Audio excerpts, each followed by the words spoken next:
Syederalun mantan Perdana Menteri Malaysia Najib Razak dijebloskan ke penjara pada Selasa 23 Agustus 2022. Berikut informasi selengkapnya.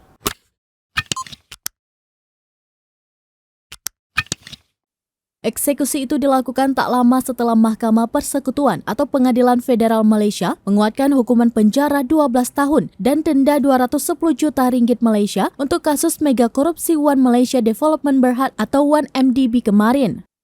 Mantan pejabat Malaysia yang berusia 69 tahun tersebut memberikan keterangan di hadapan para pendukungnya seusai mengikuti sidang terakhir di Pengadilan Federal Malaysia kemarin. Kepada AFP pada Selasa 23 Agustus 2022, para pendukung Najib diberitahukan bahwa beliau sudah dibawa ke penjara Kajang di selatan ibu kota Kuala Lumpur.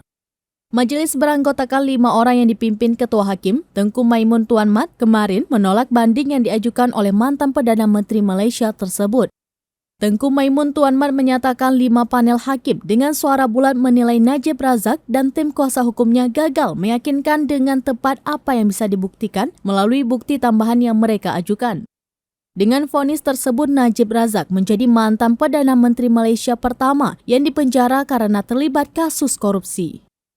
Demikian informasi terkini, Syederalun saksikan terus beragam informasi menarik lainnya di kanal YouTube Serambi On TV, di Facebook Seraminas dan website seraminas.com.